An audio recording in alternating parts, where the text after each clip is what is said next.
This is the European edition of Breaking Banks, the world's #1 FinTech podcast and radio show. We bring you the European unicorns, startups, founders, regulators, and leaders innovating the rapidly evolving FinTech scene today. A truly localized podcast with both English and local language content, with some of the world's most well-known hosts and influencers in the FinTech sector globally. Join us every week as we explore what makes the European Union a phenomenal proving ground for many of the fastest growing FinTech plays in the world today. Okay, let's roll.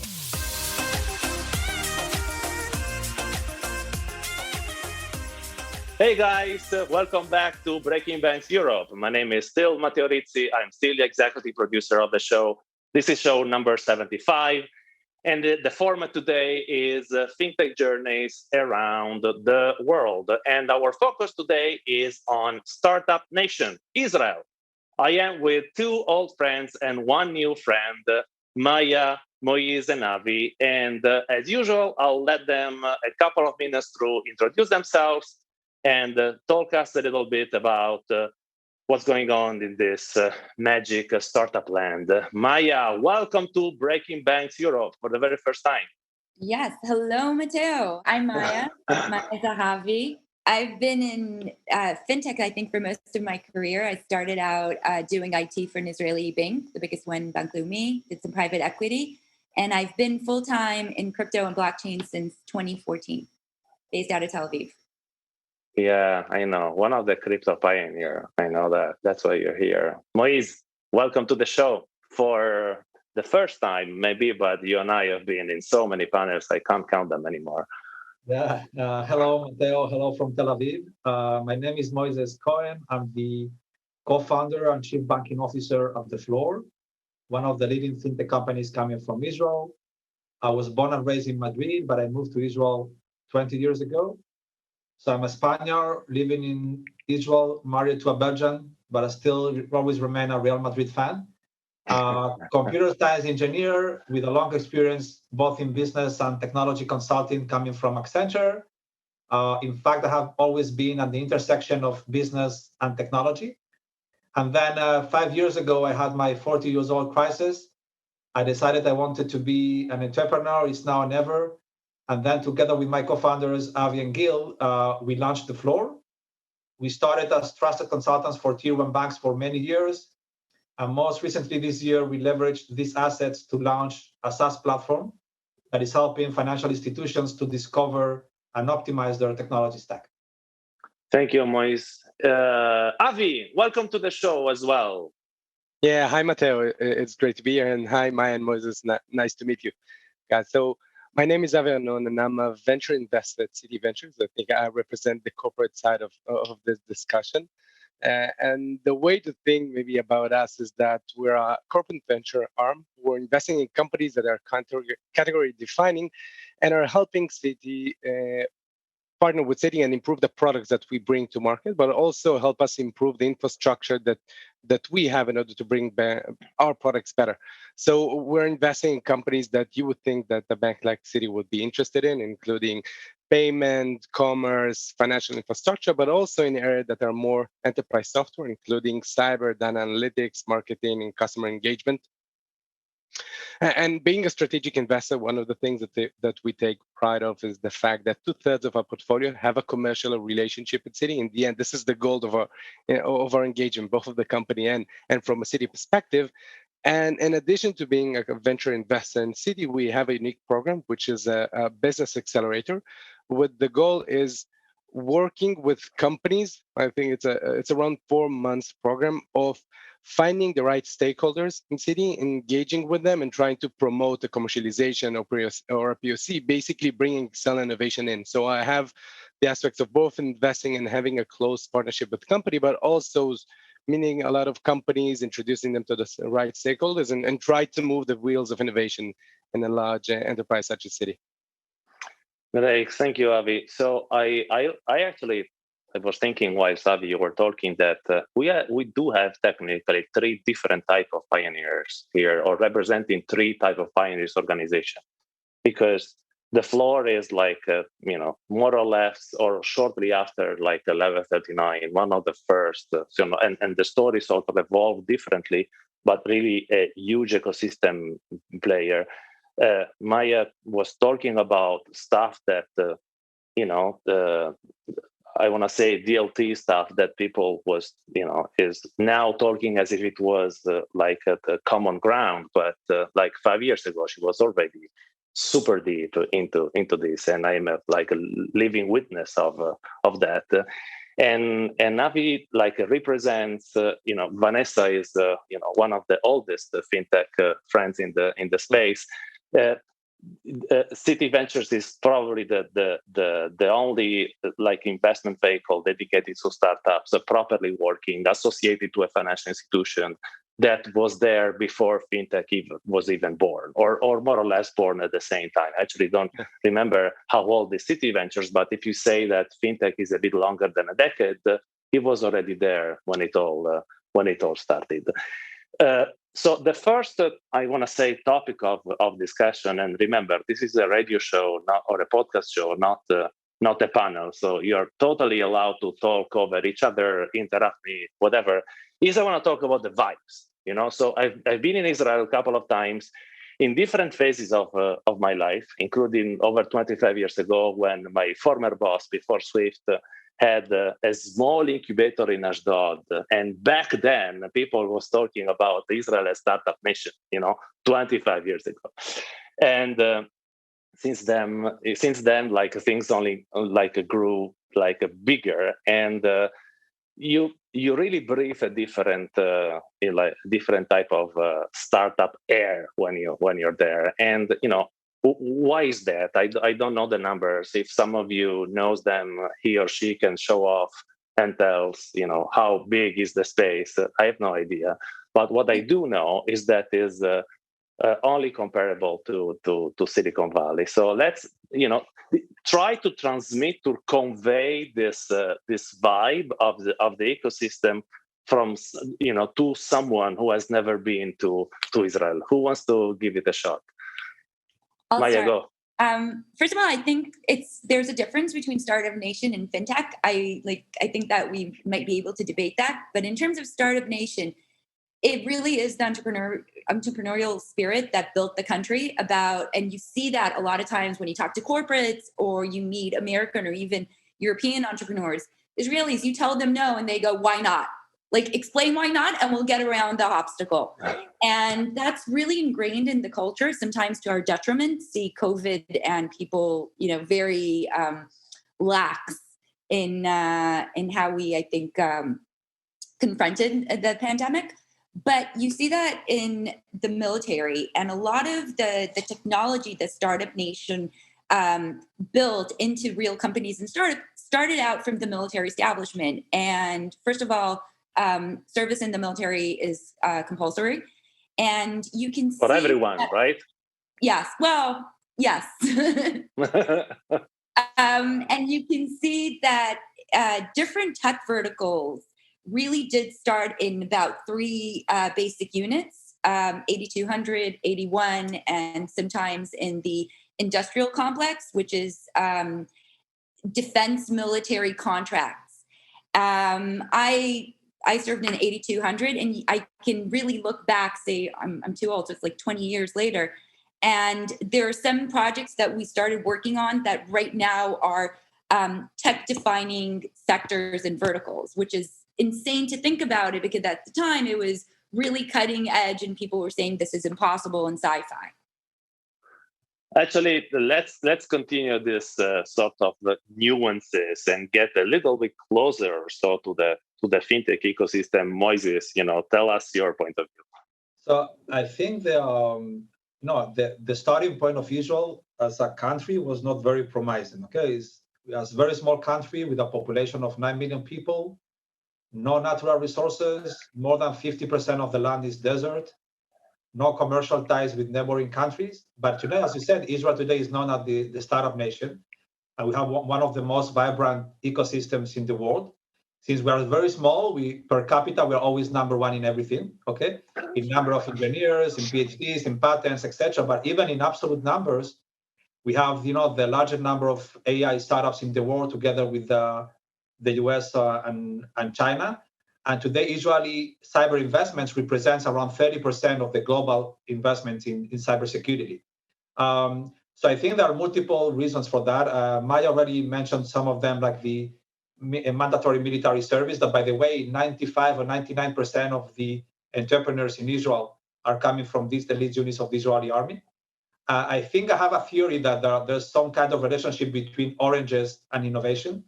Israel started 40, 50 years ago exporting oranges, and then we evolved to being a startup nation. Also in California, California was always known by being the orange county, and then they also evolved to the Silicon Valley. So I have a theory that there should be some kind of relationship between oranges and innovation.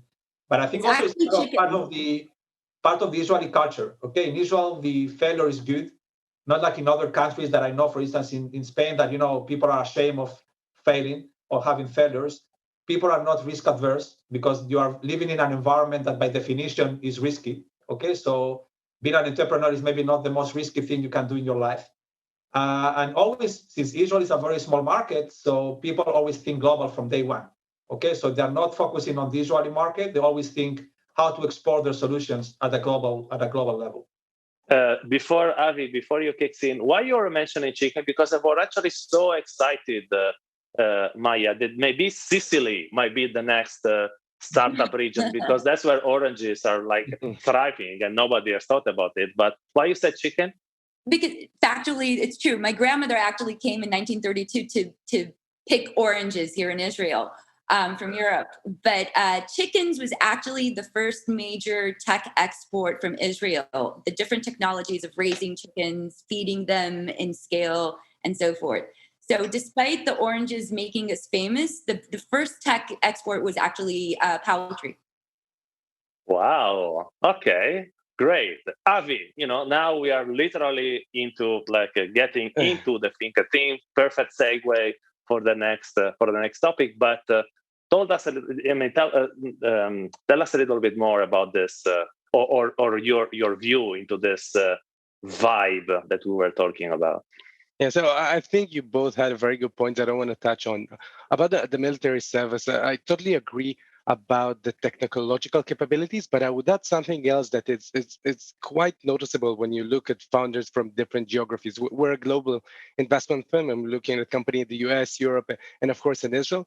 And my sense is that these young people are exposed to challenges at a very early age, and they get the sense of ability, and they said that I've solved like much complex things, I couldn't solve that, even if it's not about the technology. This is why when they hear no, they saying, okay, let's try the other door. What if we do it the other way? And sometimes, again, this persistency doesn't work very well with large corporate, but definitely at an early stage where you want to open doors and you want to basically learn more about the problem and not the solution. I think this is one of the key aspects, and an Israeli entrepreneur approach that basically distinguish them from other ecosystems. And the second thing in combining this ability of asking a lot of questions is the fact that this is a very open ecosystem. You can reach out to almost any entrepreneur if it's in your space, and you have like a good understanding of what you're doing, you will get a meeting. And if the meeting went well, you will get an introduction to your first customers, first investors. So the number of connections you need to go to find your first customer, first investor, and you can see a concentration of domain knowledge around specific area, and this is expanding now that we're going to FinTech. And Moses mentioned like the cybersecurity space. And here in Israel, opening a cybersecurity startups, it's a great thing because you can find your first product manager, your first marketing manager at the specific domain who developed this solution, both at an enterprise, both at an startups, and they understand the mentality and they understand what they need to know. So you can get this knowledge and direction relatively fast. And then when entrepreneurs are constantly looking for the next thing. So they're taking the knowledge base that the ecosystem has built, and they're thinking of how can we take the technology and exploit that further. And this is what I've been seeing in the past, I want to say between 5 and 10 years, that basically the ecosystem expanding from being more, let's say, focused on core deep technology that is coming from the army, even exploring to customer-facing application, which is usually not our main area, because in the end, Israel is not the go-to market for most of the startups. Thank you, Avi. So we are a fintech podcast, after all. So let's get into this. And the first consideration is that most, if not all, solutions in Israel are not done for the local market. Local market. I mean, they are, but the dimension and the reach is like typically not great. To scale the solution. So my instinct, not knowing very well the ecosystem overall, is that most of the solutions the fintech solutions that are conceived in a country are more into, I want to say, either transversal or technical stuff, but not a lot about regulatory or anything that has then to be adapted in other countries. So also my instinct would be, okay, cybersecurity, okay, deep tech, okay, cloud, okay, cybersecurity and so forth. But any large or like a generic platform and infrastructure, such the eToros of this world. But what are the main, considering that sort of exporting vision, of the solution? What are the main areas where fintech is thriving? Maya, you are the one who gave the shorter answer before, so you get the floor now. Oh, serious. I think it's important to note that Israel, regulatory-wise, is very conservative. So there is no fintech here because there's no regulatory framework for people to build for Israel. So even in terms of having consumer-facing or client-facing product, you can never launch it in Israel. We don't have an open banking legislation yet. We don't really have a sandbox. There only recently has a new company emerged with a new banking license, the first in over 40 years. There's basically 3 banks, and they call their own fintech solution challenger banks, despite being owned by the banks. So when Israelis build for fintech, they build for other people, B2B or infrastructure for other people to build and have a technology or platform to facilitate other fintechs, I think, in essence. And we see that especially when we're talking about cyber solution, AI for different chatbots, and payment solution. Now, sometimes I've seen more and more SaaS-based solutions for supply chains emerging as a new vertical, and so forth.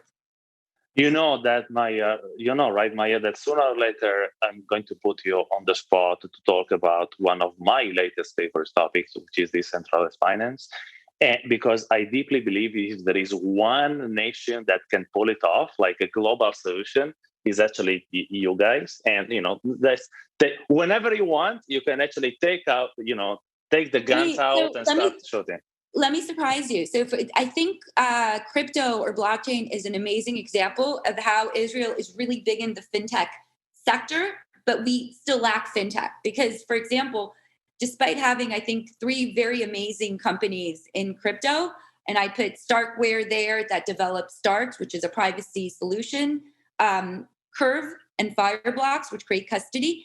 None of them are really DeFi. There is no real Israeli DeFi project or company here in Israel, just like there aren't any real crypto-based projects here. What we do have is more like auxiliary supporting technology, privacy, because Israelis are really big. I think Avi or Moises mentioned the PhDs. So we are really at the forefront of cryptography, and hence you see a lot of new privacy-enabling technologies. You see, because of the understanding of cyber infrastructure and how to build for financial institutions, we see a lot of Israeli-based crypto custody solutions. But there's no DeFi in Israel, which again goes back to the fintech, but not fintech. Yeah, I misexpressed myself. I actually was talking about the DeFi tech that could empower DeFi project. But let's put maybe take the subject back later. Moises and Avi, you are nurturing and investing in fintech startup. What's your view on this? Moises, you want to start? Yeah, so I would say that one of the key differentiators of the fintech ecosystem in Israel is that we are mainly a B2B play. Okay, compared to other markets that are also have a very strong B2C focus, in Israel is a B2B play. And as you mentioned before, of course, we are very strong in cybersecurity and more, I would say, infrastructure or technology capabilities. But actually, there are a lot of Israeli companies already today who are addressing core financial challenges. And actually, regulation and RegTech is today one of the hottest topics in Israel. And we have many companies in the regulatory space who are actually doing very well with tier one banks at a global space. But also not only regulation, but also capital markets in insurance, property and casualty as well. With the examples of Lemonade or Next Insurance who are becoming now very, very popular. So I think we have been evolving from being at the beginning of the decade, a decade ago, on cybersecurity focus, from cybersecurity evolving to anti-fraud, and then from anti-fraud jumping to more core financial propositions like regulation, capital markets, payments, and others. And I would say that the key peculiarity of the Israeli fintech ecosystem is that although we always talk about the elite units of the Israeli army and the young entrepreneurs, etc., people are surprised to know that if you take the best companies in Israel, the ones who raise more than $100 million, you will be surprised to know that the average age of the founders at launch was 41 years old. And 75% of them are already serial entrepreneurs, so they are second timers. And most of them already also coming from a financial background, not only technology background from Israeli units. So I think the perspective of the role of the image of the founders of Israeli fintech ecosystem is a little bit different from other sectors in Israel. Avi, you're still clearly below of the age to raise your $100 million startup. What's your take on this? I don't want to disappoint you, but I think I'm closer than you think. Just Maya mentioning the times from the army, and I think I'm close to that. But Moises, I think this is a great point about basically the expansion from core ecosystem focus to something that's very broader. I think in the past years we have seen a great momentum with Fiverr, Lemonade, Next Insurance, and even Melio, a company that I think one of the fastest growing fintech solutions. And you see that with serial entrepreneurs that are bringing product experience with. This is usually what builds great companies on the consumer side. Right. So the combination in Israel of having multinational organizations when you can work with, engage with the best products, and this includes both, I want to say, later startups, but also more traditional companies. When you basically understand very closely the customer needs, this allows you, together with the tech expertise, to venture out to very successful customer-facing products. And I think this will expand even further, as I think the amount of opportunities there are so large. And on the B2B side, I think that COVID was a great experience for Israeli founders because it flattened the world. You don't need to take the customers to go playing golf. You need to compete on product and tech. And these are the two things that Israeli entrepreneurs are very good at. So I know that we entered COVID with the feeling that, oh my God, I know that it's probably the demand for solution and it's going to be hard without flying and meeting the customers. But I think the experience was basically totally different for Israeli entrepreneurs that can compete on the same playing field together with the US-based startup, as US being the main focus market. Thank you, Avi. I actually think that that's the perfect moment. You start to touch base on some of the second part of the show questions. So that's a great moment to call for a break. Stay with us. We're going to talk more in the second part of the show. Thank you. And it's a wrap. At timepledge.org, we are building the largest free coaching and advisory platform for entrepreneurs by providing mentorship opportunities based on pledged time. Our network of seasoned industry experts acting as coaches is working for free, pledging their valued time to the next generation of entrepreneurs who will change everything. Our portfolio of sessions goes over every skill an entrepreneur needs to successfully launch his or her startup, from how to pitch and behave with investors to how to best market your idea online, or even how to best manage your team. We have the perfect sessions with the perfect mentors. Want to learn how to become the best entrepreneur you can be, or mentor the next generation of entrepreneurs in Africa and Asia? Please visit timepledge.org and let's get you started.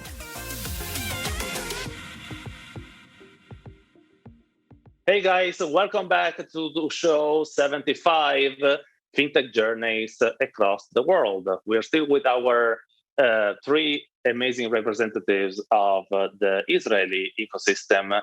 And Avi closed the first part of the show talking about the sort of challenges that COVID brought. And it was almost an enabler to make startups, if not more resilient, almost anti-fragile. Some of the startups actually thrived after that. But the topic I want to open the second part of the show with is actually talent, because if you guys have the highest average of PhDs and like engineers pro capita, but so many startups and projects to work on. I wonder if the dynamics are the same in Silicon Valley, where startups or like corporations, have to pay super expensive the greatest talent, and being the territory sort of much smaller, is that an issue or not? Maya, in the break,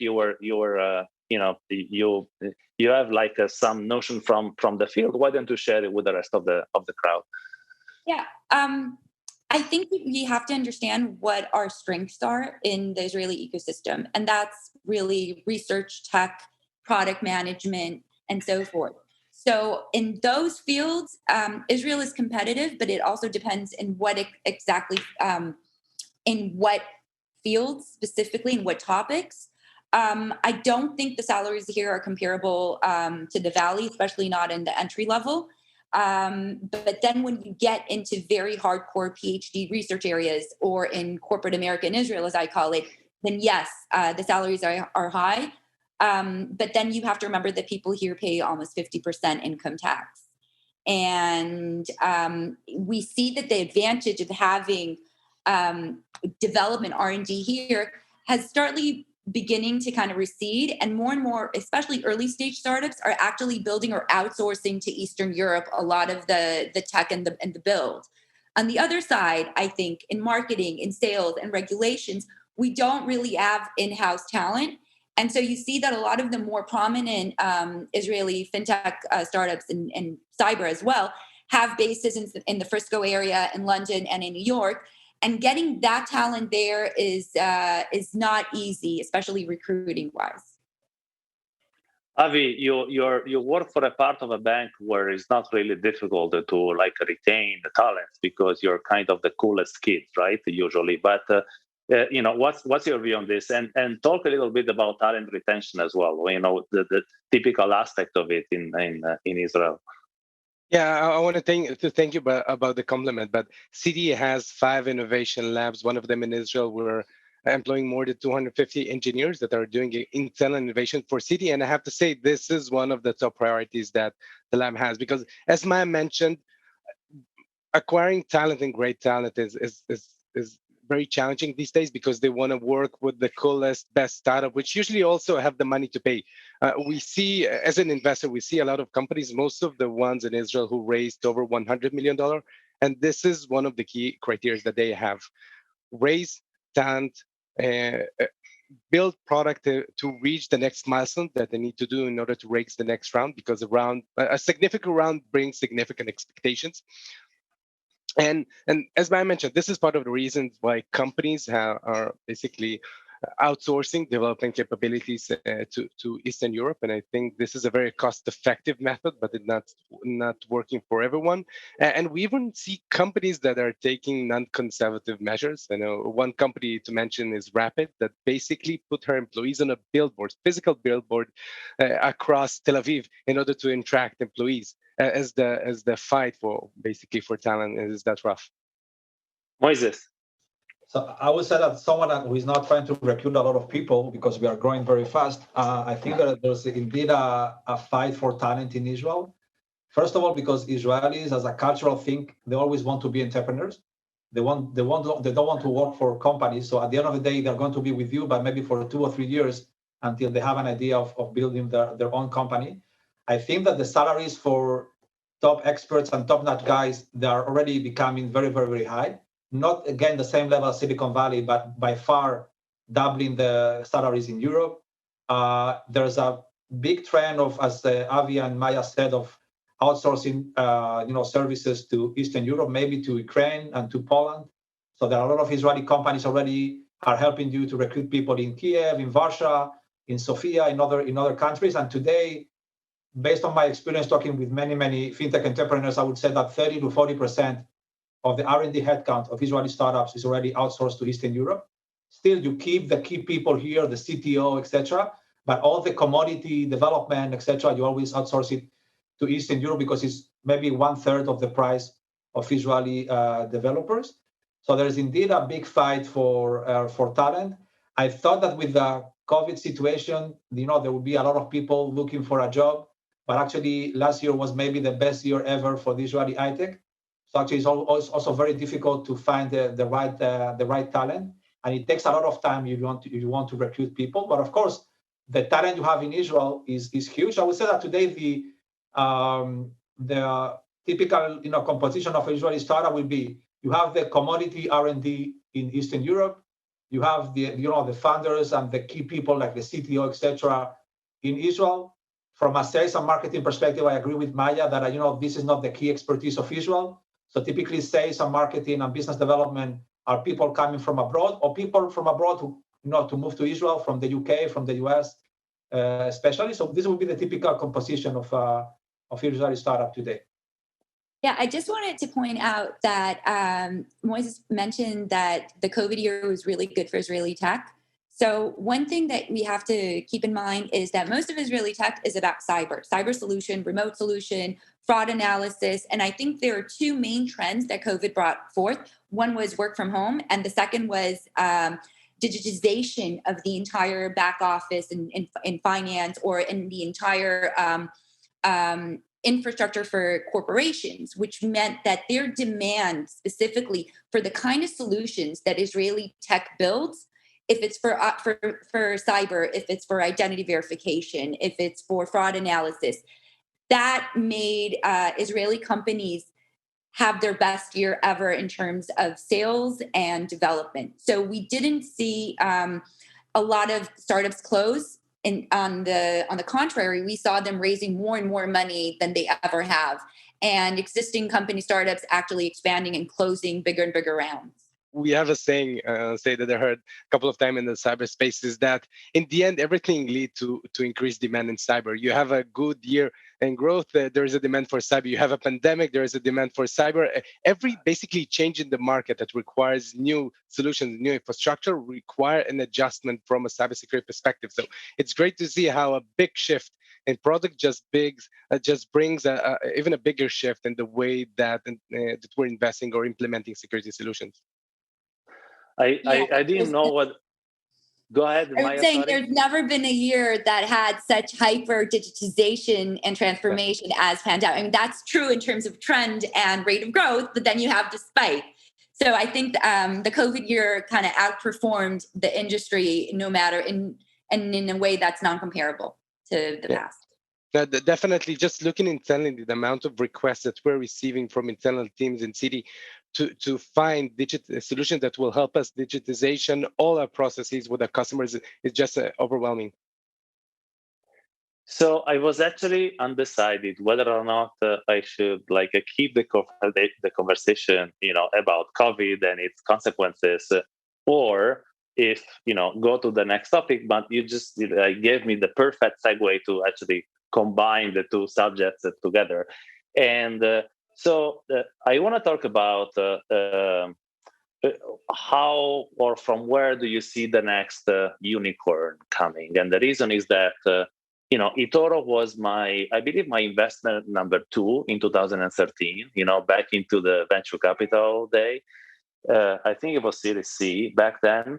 So Yoni has been I've been following for almost 8 years, and now is it's certainly one of the poster child. I'm not sure if they are the biggest valued fintech of Israel. I have no idea, but certainly among the biggest, right, for sure.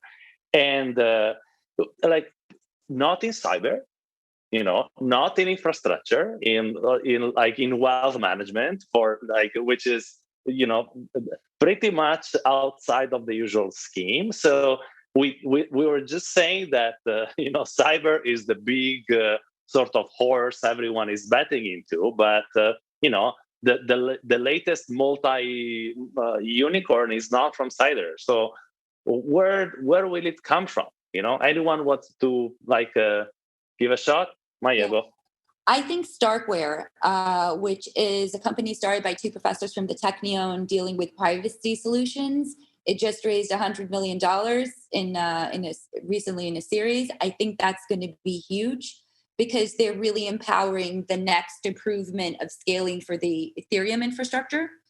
By the way, Maya, sorry if I interrupt you. I wasn't hoping to get names of startups, especially because for Avi it would be a bit tricky. I would be good no enough. Problem for me. We have a large portfolio. It would be good enough if we talk about from which field / vertical would count. But I totally take your independence, so you can say whatever you want, right? I'm not an investor. Let's put it that way. I wish I was. Exactly. So I think privacy technologies, custody solutions, as we see more and more fintech rely on digital assets and cryptography. And I would also say that we might see some open banking solutions come with the tech that comes out of Israel, but people building on it would be probably in Europe or the US. Okay. Avi, or no, Moises, because whatever. Yeah, so I would say, first of all, in cybersecurity, for sure, cloud security is going to be the hottest topic that we're going to see in the coming year. We see it already last year with COVID, and cloud security is the hottest topic. And you see a lot of examples already of Israeli companies who became unicorns in less than a year in this space. In the banking sector, I would say that in the last decade, the banks were mainly focused on the customer-facing and distribution channels. So the focus was mainly around digitalizing the front, but the back office of financial institutions did not undergo the same level of digital transformation. So I think the next big thing in fintech will come from companies who are trying to transform the bank's back office. Of course, it's not as sexy as other themes in fintech, but I think if someone is going to help the banks to orchestrate all the different processes and manual processes and complex ecosystem they build over a year again, I think this is where we can find the next big thing in fintech, and actually to find companies that are going to bring $1 billion impact to financial institutions. But we still didn't see many fintech companies who brought $1 billion impact in the bottom line for financial institutions in terms of cost savings or revenue increase. We're going to talk about that in a minute, about the I want to say the bottom billions and the financial inclusion and specific solutions to that space. Avi, and I know that whatever you say is not going to be an investment advice nor a Citi policy. I'll do a disclaimer for you. Don't worry. Thank you. No, this is only my own opinion, but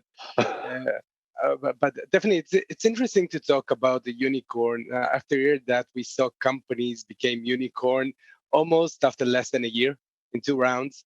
And one of the reasons is that, just as Moises mentioned, the cloud security, which was a crazy year for these companies, because I think both companies and investors understood just the huge potential that there is in this space. And this is true for a lot of the technology. And I want to say the growth that we see in the markets and valuation now. And it's partly because we understand that technology is such a big component of the economy in the next 20 years. So I'm talking both about the unicorn, but also a company that will make a significant impact on the market. And the framework that I'm thinking of, and this is even generally, not about fintech specifically, in consumer-facing product, once you see a company implements financial services such as payments,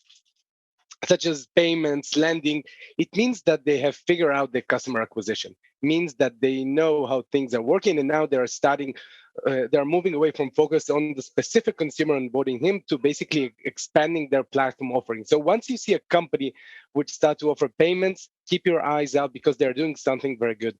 And And in this aspect, we have today arising companies in the space that it calls banking as a service or even payment as a service that are building the infrastructure to allow these customer-facing companies basically connect all this component through API. So now they don't need to develop their risk modeling and then payment trails and everything. They're just connecting through one API, working on the product side, which they know how to do the best. And this is how they are increasing their lifetime value of the customers. And this is like a great flying wheel where they have more monetization per customer, they can invest better in product and become the winner of this market. So companies now are implementing financial services faster and increasing their growth rate just by offering better products. So definitely keep an eye on that. Cool. So can we talk a little bit more about, so by the way, this is a news for the three of you about what I've been doing the past couple of years when we haven't caught up. I'm now working with Bamboo Capital Partners. We're investing in Africa is a seed and C to Series B, like a cross tech, is a tech for good impact fund. And in our deal flow, we see a lot of Israeli based companies or like actually Israeli people migrated to Africa to work on financial inclusion offers, okay, and whether it is into the lending, and of course most of these solutions are leveraging AI and deep tech, okay, so AI applied to credit, to profiling, to smart lending. So is this like a coincidence? Is just like me that like keeps hitting into this company, or is because there is a willingness or a trend or do you see this as I want to say a wave of entrepreneurs tackling financial inclusion? Who wants to give it a shot? I'll try. Because I've seen that deal flow, especially in crypto and different people building on crypto for financial inclusion. So I think it's a part of a global trend where it's banking the unbanked has kind of taken off with real products. And you see Israelis attracted to that market for two reasons. I mean, I think we kind of made it clear throughout this conversation that there aren't a lot of Israeli startups building consumer-facing fintech. And most of it is because we can't build for the Israeli market, and exporting it to other regulatory environments is difficult, if not impossible, and very remote kind of control for a product like a financial one. Whereas Africa is pretty close. There's always been Israelis doing business in Africa. So there's already an ecosystem of Israelis that can create that support system. And it's close by, and we have an easier time understanding the regulatory needs and requirements for those clients. Interesting. Actually, if whilst Avi and Moises think how to chip in, because we only have, I believe, less than 5 minutes left. So, Avi, you mentioned earlier when you were talking about how easy it is for startups to interact with incumbents and like in the fintech case, in financial institutions or with corporates in general in Israel, because everything is super straightforward. I actually wonder, in such a small ecosystem in fintech, there are like 3 local banks. Everyone else is, has a branch, but more for innovation than for actually Israeli business. I wonder how is this incumbent startups relationship as well, and you can be as controversial as you want. So you now have a choice, Avi and Moises. Either you chip into the financial inclusion, but also give a bit of context into this sort of incumbent startups relationship. Yeah, I just want to say that it's not fair talking after Maya. She just go over the point very well. And I feel that I'm constantly starting by saying, Maya, this is a great point. Maybe I will add a little bit. So just adding a little bit. Remind me next time I should revert to the order. No problem. No, she's doing that very well. I just added Maya had a great point that thinking about Israel is understanding that we are a very global, country, meaning that we're very influenced about happening with the US. We see US TV series, and I want to say, constantly being updated about the politics of the US. It basically relates to us. So we're very aware about discussion about financial inclusion and ESG. And this is a discussion that we see happening both in the startup, but also in the corporates where we are looking for a solution in that space. And this part of what drives Israeli entrepreneur, understanding what are the problems in the world, because they are constantly being exposed to, and they're trying to find new markets that they basically work in. As again, Israel is not the top market because of different regulatory landscape. So this on that side. I would say that I will add that Israel, at the end of the day, we are in the intersection of two worlds. From one side, we have a Western way of living, but at the end of the day, geographically speaking, we are in the Middle East. Okay, we are close to Africa. Traditionally, there always, as Maya said, always a lot of Israelis working in Africa. Financial inclusion being today one of the hottest topics that we see together with ESG in banking, not only for Africa, but also for Latin America, for Southeast Asia. So there's always also a social aspect in the Israeli entrepreneurship, especially for second-timers or third-timers, that they already sold the first company, and then the second or third company, they want to give something back to society.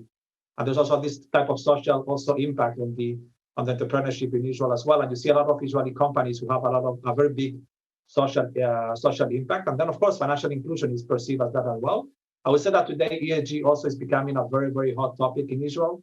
Anything related to environment, to diversity, social responsibility, this is also becoming a very, very hot topic. And we see more and more companies trying to build solutions in this space. I actually want to do a shot. I know, Maya, that you wanted to say something, but I want to I want to build on something that Avi was saying. I'm super happy to be a moderator and not like a guest in this show. And once I was in a panel with Maya and Lida Gliptis. And when you speak third after Maya and Lida, you always say, I really think that whatever they said, I cannot only agree, but whatever I add, it will be more stupid. So you basically try to change the question. That's the only thing left to do. So I feel you with all my ads. Maya, you were saying. I'll take the tip for the next time. I think what you wanted to ask is. I got 3 men telling me what to add. So I just wanted to say that I think I'm the one within this panel that has had the more entrepreneurial outsider selling or interacting with big corporates and banks. And coming from Israel, a lot of time that is actually a disadvantage because you're far away. If you're not offering a cyber solution, it's like, why would we want to do business with someone who's 10 hours away and so forth? And there's also, like I think Moises mentioned, a mentality shift because not a lot of Israelis know banking or finance. We don't have a very vibrant financial market here in the TLV, in the stock market. There's low liquidity. It's not very interesting. It's not Dubai, let's put it that way. And coming out to Africa or somewhere where being Israeli is actually an advantage is a lot easier. So because the decision makers at the end of the day, despite the fact that we're a startup nation, they're not in Israel. And the intros come in from Israel. And before COVID, we've always had like an air shuttle of people coming in and visiting us. But if you want to close a deal, you have to talk to that person in HQ in New York or in San Francisco or in London. And you don't close it here in Israel. And so that's like this dissonance of startup nation and where things are really made. Yeah, and also only one last thing that there are some recent peace agreements in the region between Israel and different countries in Africa and also in the Middle East. And today, and FinTech is one of the key pillars of these peace agreements with Morocco, with Sudan, but also with the Emirates or Bahrain. And the goal of Israeli entrepreneurs is to become the Silicon Valley, what is called the MENA region, the Middle East and North Africa region. So Israel wants to become the Silicon Valley of that. So I believe there will be more and more entrepreneurs looking into Africa and especially North Africa in the coming years. That's actually a great last sort of thought for this show. The moment has arrived to wrap up. So as our costume, let's spend the last 30 seconds each in where our auditors can find you, like at whatever, Avi, you have a cohort that the startup can apply to, or, to whatever that is, just, to figure out from our auditor side how they can reach you. Maya? I'm on Twitter, Mayazi, at Mayazi. Great. Avi? I think you can find my content details over the web, Avi Arnon at Citi. And I'll be happy to help you find the right stakeholders in Citi and maybe get an investment. Great. Moises? So you can find me on LinkedIn or also at the Floor website. And actually, we are now growing very fast. So actually, we are also looking for talent outside of Israel as well. We have teams in India, in Hong Kong, in Eastern Europe. So if you're looking to engage with a vibrant fintech, just contact me, please.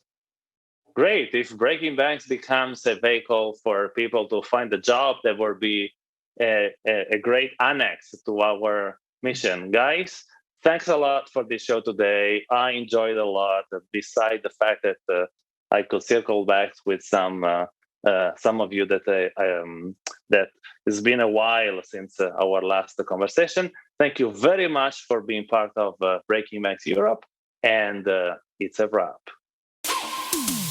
Thanks for listening to Breaking Banks Europe, a Provoke Media podcast in cooperation with FinTech Stage. Don't forget to tweet us out, shout out, or post to the team at Breaking Banks EU on Twitter.